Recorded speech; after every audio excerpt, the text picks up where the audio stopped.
யாழ் vision Hindu மன்றத்தின் ஆதரவில் அன்பகம் ஆன்மீக நிலையம் கொக்குவில் நல்லூர் சிவகுரு ஆதீன முதல்வர் தவத்திரு வேலன் சுவாமிகளால் வழங்கப்படும் கந்தபுராண கதைகள்.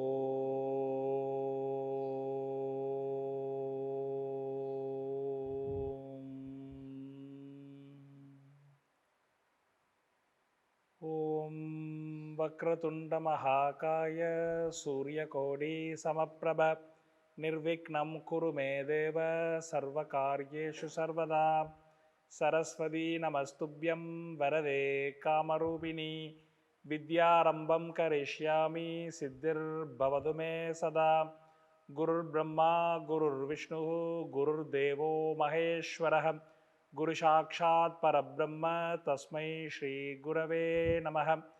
सदाशिवसमारम्भां शङ्कराचार्यमध्यमाम् अस्मदाचार्यपर्यन्तां वन्दे गुरुपरम्पराम्।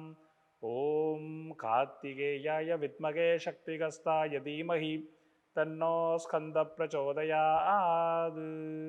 ॐ सहना भवतु सहनौ भुनक्तु सह वीर्यं करवावहै तेजस्विनावतीतमस्तु मा विद्विषावहै। ओम शांति शांति शांति। எல்லாம் வல்ல நெல்லை கந்தப்பெருமானுடைய பாதார விந்தங்களை பணிந்து கொண்டு இன்றைய கந்தபுராண கதைகள் அருளுரையை ஆரம்பிப்போமாக.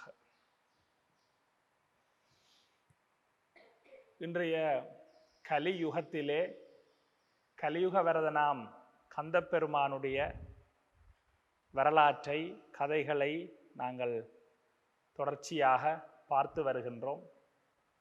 அந்த வகையிலே ஏற்கனவே அடியேன் சொன்னது போல எங்களுடைய சனாதன தர்மத்தினுடைய நூல்களிலே சாஸ்திரங்களிலே புராணங்கள் மிக முக்கிய வகிபாகம் வகிக்கின்றன. அந்த அடிப்படையில் இந்த புராணங்களுடைய எண்ணிக்கை 18 என்று குறிப்பிட்டிருந்தேன். 18 புராணங்கள் இருக்கின்றன.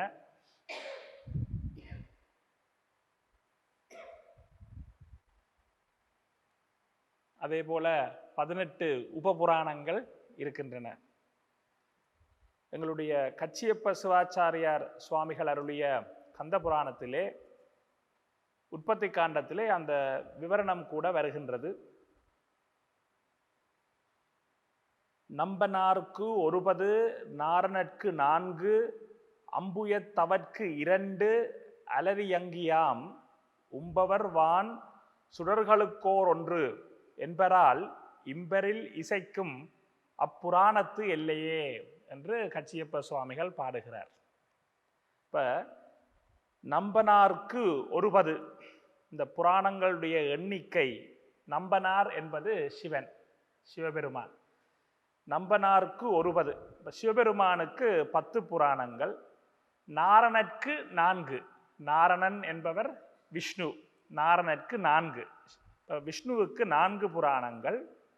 அம்புயத்தவர்க்கு 2, பிரம்மனுக்கு 2.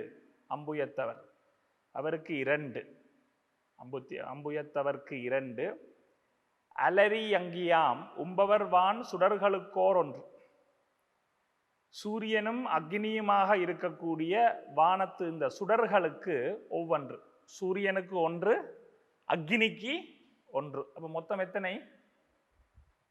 சிவனுக்கு 10, விஷ்ணுவுக்கு 4, 14, பிரம்மனுக்கு 2, 16, சூரியனுக்கு 1, 17, அக்னிக்கு 1, 18. இவ்வாறு இந்த 18 புராணங்கள் இருக்கின்றன. அதிலே இந்த சைவ புராணங்கள் அல்லது சிவனுக்குரிய 10 புராணங்களிலே ஒன்றுதான் கந்த புராணம். எதிரில் சைவமே பவிடியம் மார்க்கண்டம் இலிங்கம் மதிகொள் காந்தனல் வராகமே வாமனம் மத்சம் புதிய கூர்மமே பிரம்மாண்டம் இவை சிவபுராணம். பதுமமேலவன் புராணமாம் பிரம்மமே பதுமம். அடுத்த பாடல். அப்போ எதிரில் சைவமே பவிடியம், அப்ப ஒப்பற்ற சைவ புராணம், பவிடிய புராணம், மார்க்கண்டேய புராணம், லிங்க புராணம், மதிப்புமிக்க ஸ்காந்த புராணம் கந்த புராணம், வராக புராணம், வாமன புராணம், மத்ச புராணம், கூர்ம புராணம், பிரம்மாண்ட புராணம் ஆகிய 10 புராணங்கள் சைவ புராணங்களாக அல்லது சிவபெருமானுக்குரிய புராணங்களாக இருக்கின்றன. அதில் நாங்கள் ஸ்காந்த புராணம் தான் வடமொழியில் பாடப்பட்டது, தமிழ் மொழியிலே கந்த புராணம். அவை மட்டுமல்ல, இவை சிவபுராணங்கள். பிரம்ம புராணம் பிரம்மாவுக்குரிய புராணமாக இருக்கக்கூடிய புராணங்கள் 2, ஒன்று பிரம்ம புராணம், இன்னொன்று பதும புராணம். இந்த 2 புராணங்களும் பிரம்மனுக்குரியவை. விஷ்ணுவுக்கு 4 என்று பார்த்திருந்தோம். அடுத்தது கருது காருடம் நாரதம் விண்டு பாகவதம் அரிகதை பெயர் ஆக்கினேயம் அழல் கதையாம் இரவிதன் கதை பிரமகை கைவர்த்தமாம் இவைதாம் தெரியும் 9 திருவகை புராணமாம் திறனே. அடுத்த பாடல் கச்சியப்ப சிவாச்சாரியுடைய கந்த புராண பாடல். அதாவது கருது காருடம் நாரதம் விண்டு பாகவதம், எவரும் சிந்திக்கக்கூடிய கருட புராணம். கருட புராணம் கேள்விப்பட்டிருப்பீங்கள். பொதுவாக கருட புராணத்தில் தான் பாவ புண்ணியங்களுக்கான சொர்க்க நரக விவரணங்கள் எல்லாம் வருகின்றது. கருட புராணம்.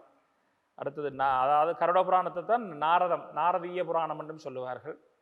அடுத்தது நாரத புராணம் தனிப்பட்டது, மன்னிக்க வேண்டும். கருட புராணம் தனியானது, நாரதீய புராணம் தனியானது, விஷ்ணு புராணம் தனியானது, பாகவத புராணம் தனியானது. இப்போ கருட புராணம், விஷ்ணு புராணம், நாரதீய புராணம், பாகவத புராணம் என்ற 4 புராணங்களும் விஷ்ணுவுக்குரிய புராணங்களாக இருக்கின்றன. அக்னிக்குரிய புராணம் அக்னி புராணம் என்றே பெயர், ஆக்னேய புராணம் அல்லது அக்னி புராணம் என்று பெயர். அடுத்தது சூரியனுக்குரிய புராணம் சூரிய புராணம் அல்லது பிரம்ம கைவர்த்த புராணம். பிரம்ம கைவர்த்த புராணம் அல்லது சூரிய புராணம், சூரியனுக்குரிய புராணம். இவைதான் இந்த 18 புராணங்கள்லேயும் இருக்கக்கூடிய சிறப்பாக இருக்கிறது. அதில் இத்திரத்தவாம் புராணங்கள் 9 அத்தனுக்குல புராணமீர் 5 அடல் வேல் கைத்தலத்தவன். வேல் கைத்தலத்தவன் காந்தத்துள் அன்னவன் கதையை மெய்த்தொகைப்பட உரைப்பனென்றே முனிவிளம்பும். சூதமுனிவரை பற்றி சொல்லப்படுது. சூதமுனிவர் என்ன சொல்றார்?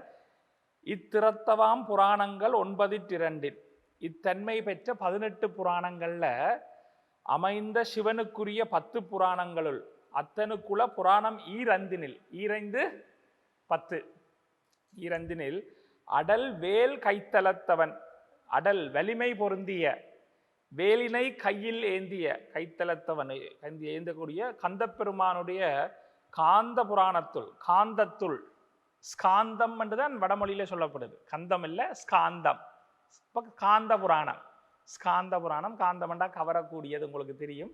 இது கவரக்கூடிய புராணம். காந்தத்துள் அன்னவன் கதையை, முருகப்பெருமானுடைய அந்த கதையை, வரலாற்றை மெய்த்தொகைப்பட, உள்ளதை உள்ளபடி தொகையாக சுருக்கமாக உரைப்பனென்றே முனிவிளம்பு, சுருக்கமாக நான் கூறுவேன் என்றுதான் சூதமுனிவர் சொல்லி இந்த கதையை ஆரம்பித்திருந்தார். இப்போ அந்த விஷயமும் அதில் குறிப்பிட்டு சொல்லப்பட்ட விடயம். அதே போல் நாங்கள் கடந்த முறை பார்த்திருந்தோம், தக்கனுக்கு மகளாக பிறந்திருக்கக்கூடிய தாட்சாயினி, அவருடைய உமாதேவியாருடைய கதையை பார்த்திருந்தோம், உங்களுக்கு ஞாபகம் இருக்கும். அதிலே கந்த புராணத்திலே எங்களுடைய கச்சியப்ப சிவாச்சாரியார் குறிப்பிடுகின்ற கந்த புராணத்திலே உற்பத்தி காண்டத்திலே பார்ப்பதி படலம் என்ற ஒரு படலம் வருகிறது. இந்த பார்ப்பதி படலத்தில் இந்த பார்வதி தேவியின் இந்த சம்பாஷணை, சிவனோட இருக்கக்கூடிய சம்பாஷணை வருகிறது. அந்த பாடல்களையும் நான் சொல்லணும் என்று யோசிச்சு நான், அன்னுளி உமையவள் அகத்துள் ஓர் செயல் உன்னினல் துணுக்க முற்று ஒல்லைதான் எளிமி தன்னிகர் இல்லவன் தாள் இறைஞ்சியே முன்னுற நின்றிவை மொழிதல் மேயினாள். அந்நுழி அவ்வாறு சிவபெருமான் திருக்கையிலையிலே வீற்றிருக்கின்ற ஒரு காலப்பகுதியிலே உமாதேவியார் மனதிலே ஒரு செயலை நினைத்து துணுக்கம் கொண்டு நடுக்கம் கொண்டு துணுக்கமுற்று ஒல்லைதான் இழியி தன்னிகர் இல்லவன் விரைவாக எழுந்து தன்னிகர் இல்லவன் தாள் இறைஞ்சியே தனக்கு நிகரில்லாத தலைவன் தான் இறைவன் சிவபெருமான். அவனுடைய திருவடிகளை வணங்கி முன்னுற அவனுக்கு முன்னே சென்று நின்று இவை மொழிதல் மேயினாள். இந்த சொற்களை சொல்லத் தொடங்கினாள். யார் சொல்ல தொடங்கினாள்? பார்வதி தேவி தன்னிகர் இல்லாத தலைவனாகிய சிவபெருமானுக்கு முன்னே சென்று இந்த சொற்களை சொல்ல தொடங்கினார். அந்த சொற்கள் என்ன? கற்பனை முதலிய கடந்த கண்ணுதல் தான் கச்சியப்ப சிவாச்சாரியுடைய தமிழ் மொழியிலான கந்தபுராணம். கந்தபுராணம் உண்மையான மூலமான பாடல். கற்பனை முதலிய கடந்த கண்ணுதல் தற்பர நினைகள் தக்கன் தன்னிடை பற்பகல் வளர்ந்து அவன் பயந்த மாதன சொற்படு நாமமும் சுமந்துளேனியாள்.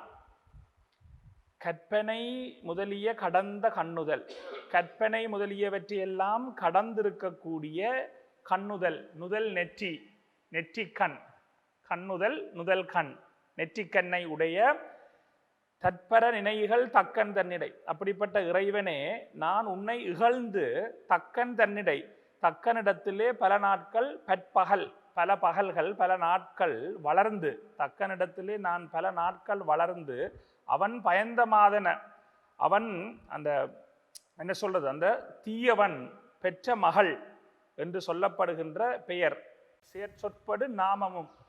அப்ப தக்கனால வளர்க்கப்பட்ட மகள், அதான் அவருக்கு பேர் தாட்சாயணி என்று பேர். தமிழ்ல தாட்சாயணி என்று சொல்லுவோம், இல்லை தக்ஷாயினி என்றும் வடமொழியில சொல்லலாம். தக்கனுடைய மகள், அதனால தக்ஷாயினி அல்லது தாட்சாயணி. அந்த சொற்படு நாமமும் சுமந்துளேனியான், அந்த நாமத்தை நான் சுமந்து கொண்டிருக்கிறேன். அப்படிப்பட்ட தீயவன் என்னுடைய தகப்பன் தக்கன், அவனாலே வளர்க்கப்பட்ட இந்த உடலை நான் சுமந்து கொண்டிருக்கிறேன். ஆங்கதோர் பெயரையும் அவன் கண் எய்தியே ஓங்கி நான் வளர்ந்த இவ் உடலம் தன்னையும் தாங்கினன் மேலவை தரித்தற்கு அஞ்சினேன் நீங்குவன் அவ்வகை பணித்தி நீ என்றாள். ஆங்கதோர் பெயரையும் அவன் கண் எய்தியே, தாட்சாயணி என்னும் அந்த தக்கனிடம் வாழ்ந்து வளர்ந்த இந்த உடம்பையும் அந்த பெயரையும் நான் இதுவரையிலே சுமந்தேன். ஓங்கி நான் வளர்ந்த இவ்வுடலம் தன்னையும் தாங்கினன் மேலவை தரித்தற்கு அஞ்சினேன், இனிமேலும் அவற்றை நான் சுமப்பதற்கு அஞ்சினேன். நீங்குவன் அவற்றை ஒழிக்க வேண்டும், அதற்குரிய அவ்வகை பணித்தி, அதற்குரிய வழியை நீங்கள் சொல்ல வேண்டும். அப்ப தக்கனாலே, ஒரு தீயவனாலே, ஒரு கொடியவனாலே வளர்க்கப்பட்ட இந்த உடம்பு, அவனுக்கு மகளாக வந்ததால வந்த பெயர் தாட்சாயணி தக்ஷாயணி. இது ரெண்டோட, இந்த பெயரோடையும் இந்த உடலோடையும் நான் இனி வாழ விரும்பவில்லை. அதான் அதில் அவர் சொல்லப்பட்ட அந்த விடயம் கந்தபுராணத்திலே கச்சியப்ப சிவாச்சாரியாரால் முன்வைக்கப்படுது. மண்ணுயிர் ஆகிய மரபு முற்றவும் முன்னுற அருளிய முதல்வி அன்பினால் இன்னனம் இயம்பலும் இதனை தேர்ந்திடா தன்னிகர் இல்லதோர் தலைவன் கூறுவார். அப்ப நிலை பெற்ற இந்த உயிர்கள், மண்ணுயிர் ஆகிய மரபு முற்றவும், எல்லா உயிர்களையும் முன்னுற அருளிய முதல்வி அன்பினால், முற்காலத்திலே பெற்றெடுத்து அந்த இறைவி உமாதேவியார், ஜெகன்மாதா, அனைத்து உயிர்களுக்கும் தாயாக இருக்கக்கூடிய அன்னை அம்பிகை பராசக்தி உமாதேவியார், இன்னனம் இயம்பலும் இதனை தேர்ந்திடா, இந்த உயிர்களிடத்திலே கொண்ட அன்பினாலே இவ்வாறு கேட்டால் தன்னிகர் இல்லதோர் தலைவன் கூறுவான். தன்னிகரே இல்லாத தலைவன் ஆகிய சிவபெருமான் சொல்லுவான். என்ன சொல்லுவான்? பத்திமை எம்பையின் பழுத்த பண்பினால் சத்தியே நின்னிகர் சகத்தின் இல்லை, நீ இத்திரம் முயலுதல் எல்லை தீர்ந்தனின் புத்திரர் வீடுரு பொருட்டு போலுமால். ஓ சக்தி தேவியே, என்னிடம் கொண்ட பக்தி முதிர்ந்தமையால் உன்னை நிகர்த்தவர் உலகத்தில் ஒருவரும் இல்லை ஆயினர். நீ என்மையிலே வைத்திருக்கிற பக்திக்கு நிகர்த்தவர் இந்த உலகத்துல யாருமே இல்லை. அத்தகைய நீ இவ்வாறு முயற்சி செய்வது உன் மக்களாகிய அளவற்ற ஆன்மாக்கள் உயிர்கள் முக்தி பெறுவதற்காகவே ஆகும். அவை நீ இப்படி விரும்புவது கூட, இங்க இமவானுக்கும் மேனைக்கும் வந்து மகளாக பிறக்க வேண்டும், இந்த உடலை விட்டுவிட வேண்டும், இந்த பெயரை தவித்து விட வேண்டும், தீயவனாகிய தக்கனாலே என்னுடைய தகப்பனாலே வளர்க்கப்பட்ட உடம்பு வழங்கப்பட்ட பெயர் அது எனக்கு வேண்டாம் என்று நீ யோசிச்சு இப்படி வந்து இமவானுக்கு மகளாக பிறக்க வேண்டும் என்று நீ நினைப்பதே உன்னுடைய சுயநலத்துக்காக அல்ல, இந்த உயிர்கள் எல்லாம் முக்தி பெற வேண்டும் என்ற ஒரு நல்ல நோக்கத்துக்காகத்தான் நீ இப்படி விரும்புகிறாய் என்று சொல்லி சிவபெருமான் அதை சொல்லி அவங்கள அடுத்த பாடல்ல அப்படியே தொடர்ந்து சொல்கிறார். என்ன, இதற்குரிய வழியை நான் சொல்லுகிறேன் என்று நாங்கள் தொடர்ந்து கதையை பார்த்திருந்தோம்.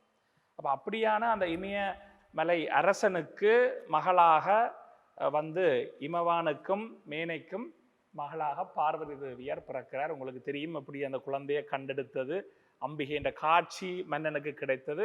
பிறகு சாதாரண குழந்தையாக தோற்றம் பெற்று அரண்மனைக்கு எடுத்துக்கொண்டு போய் அவர்கள் அந்த குழந்தையை வளர்க்கிறார்கள். அப்ப நாளொரு மேனியும் பொழுதொரு வண்ணமுமாக அந்த குழந்தை இமமானிடத்திலும் மேனையிடத்திலும் வளர்ந்து வரும் பொழுது பார்வதி தேவிக்கு பர்வத ராஜனுடைய புத்திரி, அதனாலே அவளுக்கு பெயர் பார்வதி. அப்ப அந்த பர்வதராஜனுடைய புத்திரிக்கு இப்ப 5 வயசு ஆயிடுச்சு. 5 வயசு தானா கவனி, இப்போ வளர்ந்து வந்துட்டா 5 வருடம் வேகமா போயிடுச்சு. இப்ப 5 வயசு ஆயிடுச்சு. 5 வயசான உடனே 5 வயதிலேயே அந்த குழந்தையினுடைய சித்தமெல்லாம் சிவமயமானது. சிவனை பற்றிய நினைப்பு மட்டும்தான், சிவனை தவிர வேற எந்த எண்ணமும் இல்லை.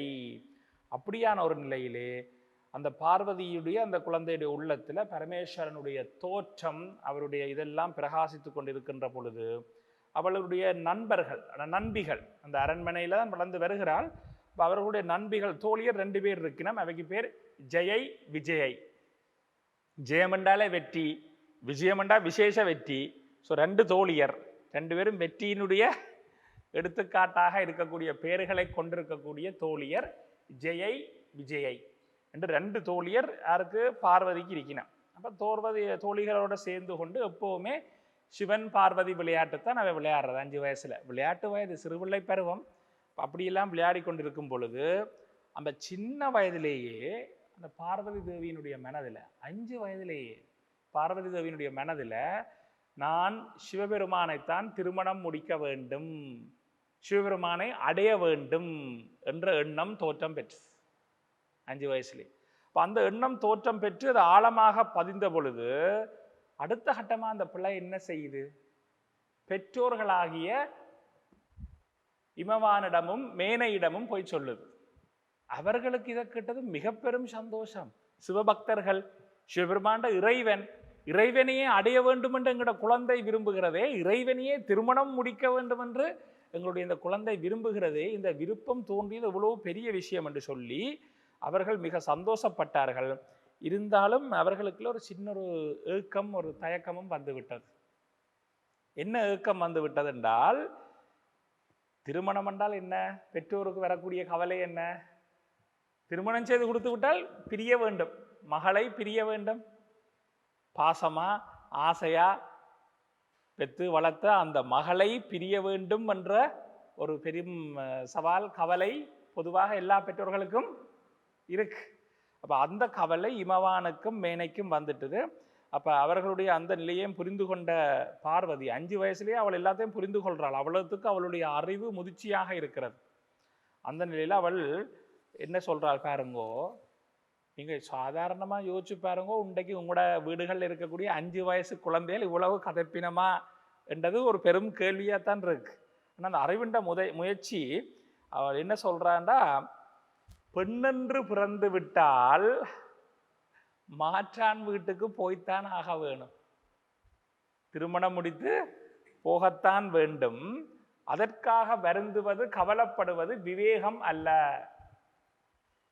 நடப்பதெல்லாம் இறைவனுடைய திருவிளையாடல், ஆகவே அதை பற்றி நீங்கள் கவலைப்படக்கூடாது என்றதும் சொல்லி, மலரிடையே பிறந்த தாமரை மலர்லாம் அவ இருந்தது உங்களுக்கு தெரியும், போன முறை பார்த்து நாங்கள் அந்த கதை. அந்த மலரிடையே இருந்த என்னை மணமேடையில் இருத்த வேண்டியது உங்களுடைய கடமை அல்லவா? ஆகவே கைலாசபதியாகிய சிவனை, ஈசனை கணவனாக அடைய வேண்டும் என்று மனத்தால் வரித்து விட்டேன். அப்போ அந்த இதில் சித்தத்தை சிவன்பால் வைத்தாற்கு நீங்கள் அதற்குரிய ஏற்பாட்டை செய்ய வேண்டும் என்று பெற்றோர்களிடத்திலே வேண்டுகோள் விடுக்கிறார். அப்ப அதாவது சித்தத்தை சிவன்பால் வைத்தார்க்கு எதையும் ஏற்றுக்கொள்ளும் மனப்பக்குவம் வர வேண்டாமோ. தந்த அப்பாவும் அம்மாவும் சிவபக்தர்கள், சிவன் மேலேயே எப்பொழுதும் பக்தியாக இருப்பவர்கள். அப்ப நீங்க சிவன் மேல உண்மையிலேயே பக்தியாக இருக்கிறீர்கள் என்றால் உங்களுக்கு ஒரு மனப்பக்குவம் வர வேணும். அப்ப இந்த இடத்துல ஒரு விஷயம் பார்ப்போம், நாங்கள் வாழ்வியலோட சம்பந்தப்பட்ட ஒரு விஷயம். வெறும் கதையா நகர்ந்தோடு போறது சுவாரஸ்யமா இருக்கும். ஆனால் அதில் இருக்கக்கூடிய சில முக்கியமான தத்துவங்களை நாங்கள் பார்க்க வேண்டும். இப்போ பக்தி என்றால் இறைவன் மேல செலுத்தப்படுகின்ற அன்புக்கு பேர் பக்தி. ஏன்னா இறைவன் உயர்ந்தவன், உயர்ந்த லட்சியங்கள் மீது செலுத்தப்படுகிற அன்பு பக்தி. அப்ப சிவன் மேல பக்தி இருக்கிறது என்றால் நான் கோவிலுக்கு போறேன், சிவ வழிபாடு செய்கிறேன், ஆலயத்துல தொண்டுகள் செய்கிறேன், பக்தனாக வாழுகிறேன் என்றால் வெறுமன பக்தனாக விபூதியையும் பூசிக்கொண்டு ருத்ராட்ச மாலையும் போட்டுக்கொண்டு பட்டையாடிச்சு கொட்டையை போட்டுக்கொண்டு மொட்டையாடிச்சு சட்டையை கலட்டி கொண்டு ஆலயத்துக்குள்ள போறது மட்டும் வெறும் பக்தி அல்ல. இன்னொரு விதமா சொல்ல போனா இது ஒரு வேஷம்தான், வேடம். அப்ப அந்த ஆலயத்துக்கு போய் வழிபடும் பொழுது அவரை அறியாமலேயே இறைவன் மேல் இருக்கக்கூடிய பக்தியின் காரணமாக, அவர் வழிபடுகின்ற வழிபாடுகள் முறைகள் காரணமாக அவருக்குள்ள ஒரு பக்குவம் வரணும். சில பேர் வீட்டை சொல்லணும், என்னப்பா நீங்க ஒரே கோயில் போறீங்க, ஒரு சின்ன விஷயம் பண்ணோடனே உடைஞ்சு போயிடுறீங்க. அம்மா சும்மா கோயில் போய் அர்ச்சனை எல்லாம் செய்து எத்தனை கோயில் ஏறி இறங்கி கும்பிடுறீங்க, ஆனா உங்களுக்கு ஒரு பக்குவம் இல்லையே, எடுத்ததுக்கும் கோபப்படுறீங்க. யார் சின்னாக்கள் பிள்ளைகள் கேட்பேன், தாத்தா என்ன ஒரு திருமுறை முற்றோதல், திருவாசக முற்றோதல், அந்த முற்றோதல் இந்த முற்றோதல் ஓதுறீங்கள், ஆனா கொஞ்சம் மனசுல அமைதி இல்லையே, சஞ்சலப்படுறீங்களே. இப்ப உங்களை பார்த்தும் கேள்வி வரும், நீங்களெல்லாம் கந்த புராண கதைகள் அருளுரைக்கு போறீங்களா, அதனால ஏதாவது பக்குவம் வந்தது ஒன்று கேள்வி வரும். பொதுவாக ஒரு எதிர்பார்ப்பு இருக்குத்தானே. ஒரு ஆலயத்துக்கு போய் ஒருத்தர் வழிபடுறார், உண்மையான பக்தனாக இருக்கிறார், அல்ல ஒரு ஆன்மீக வகுப்புக்கு தவறாம செல்கிறார் என்றால் அவரில் ஒரு முதிர்ச்சித்தன்மை இருக்கணும். அவரை பார்த்தா எப்பவும் அவரோட சாந்தமா அமைதியா இருக்கணும். என்ன சவால் வந்தாலும் அவர் அதை ஒரு அமைதியான மனதோட, பதட்டப்படாம, டென்ஷன் ஆகாம, கோவப்படாம, எடுத்தறிஞ்சு பேசாம அதை கையாளக்கூடிய ஒரு முதிர்ச்சித்தன்மை, ஒரு மெச்சூரிட்டி. அது மட்டுமல்ல, மற்றவர்களை நேசிக்கின்ற அன்பு செலுத்துகின்ற தன்மையெல்லாம் வர வேண்டும் என்ற ஒரு எதிர்பார்ப்பு இருக்கு. அதுல பிழையும் இல்லை. யாழ் விஷன் இந்து மன்றத்தின் ஆதரவில் அன்பகம் ஆன்மீக நிலையம் கொக்குவில் நல்லூர் சிவகுரு ஆதீன முதல்வர் தவத்திரு வேலன் சுவாமிகளால் வழங்கப்படும் கந்தபுராண கதைகள். கோவிலுக்கு போயக்க வெறும் ஜலம் போகுது, தண்ணி போகுது, அங்கிருந்து தீர்த்தமா வருது. வெத்தில பாக்கு பழம் தேங்காய் எல்லாம் போகுது, காளாஞ்சி பிரசாதமா வருது. சுவாமி இறையில கொண்டு உயர்வா வைக்கிறார்.